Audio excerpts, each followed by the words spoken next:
Okay, so where did I stop last time? Story ng high school ko. So, during my first week, I met a bunch of guys, gay guys, in that is exclusive school for boys.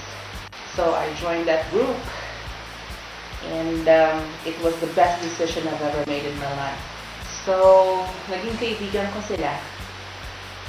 Sila na pinaka-bestest friends ko sa balat ng lupa.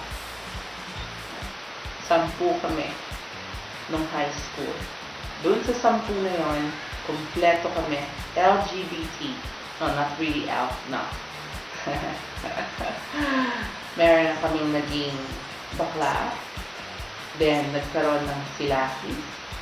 And then, 2 sa 10 na yon ay transsexual. Isa na ako doon.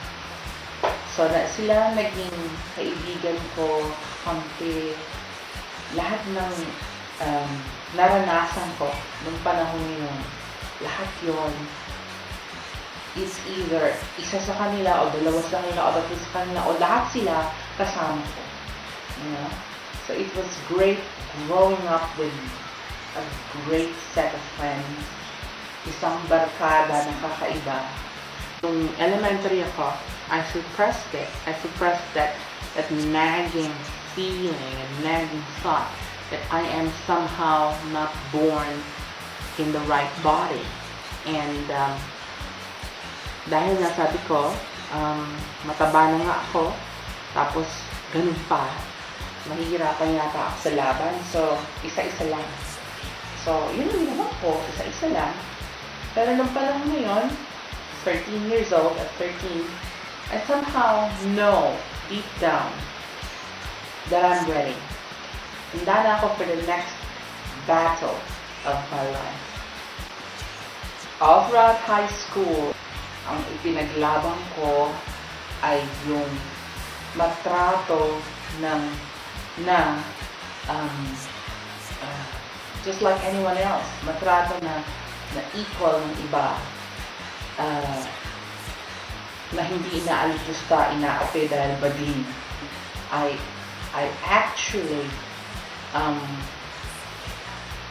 wanted to prove to the others na kahit bading ako, matalino naman ako. Kahit bading ako,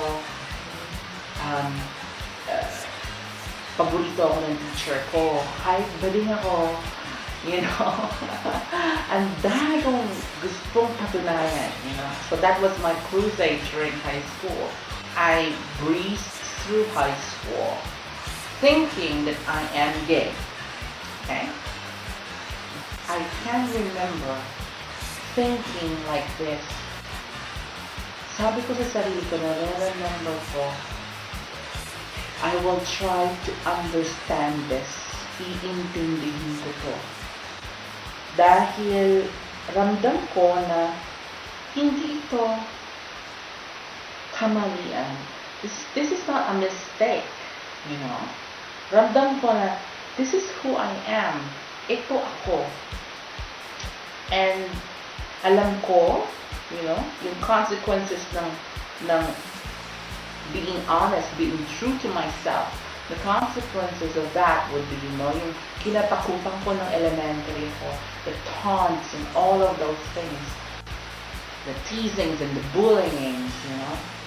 Bukod sa sinabi ko na hindi ko papayagang apihin nila ako, sinabi ko rin sa sarili ko that I will not take this sitting down. I am not going to take this sitting down. I am not a sitting duck here, you know. I want to find out more about me. Why I am like this. Why did God allow this to happen to me? And I was like, I will find out the truth. Lumaki ako, you know, steeped in Catholic dogma and, you know, all of these things. I was looking for the truth in the church, of course. By the time I was 4th year high school, I decided to take up theology for college. So, sabi ko, magiging Catholic theologian ako. And then, ang focus ko would be queer spirituality. Tapos ng buong college. In graduate school, I discovered something. What I felt, yung naramdaman ko nung 5 years old ako, ay nandun pa rin. And all the suppressions that I did only made it even stronger. The more I struggled against it, the more it got really rooted in me. So, by the time I was 20, I started to read about transsexuals and the transgender community. Actually, I know them already, in my gay studies. So, I told you, while I was on the path of knowing more about my faith, I was also in the parallel path of searching my faith for something that would help me as a gay person at that time. But in my search, then I learned about LGBT, and then I learned about the T, I know it. By the time I was 20, I know some things about it, but I did not actually look at it as, the next step. And then I realized, you know what? Because I know a lot of gay guys, and none of them would say that they want to be a woman. Through my friends, through my readings, then I realized, wow, wait a minute. How can I miss this? How can I miss this in all those years when I was a teenager, reading and, arming myself, equipping myself. And I did came across the transgender community, and I just glossed over it. I was looking in the wrong place, So, by the time I was 21, I asked for my first doctor's prescription for what is known as Diane 35 in the Philippines. It's the estrogen of choice back then. And so from the time I was 20, 21, 22, 23, 24, 25, in a period of 5 years, I took the next step.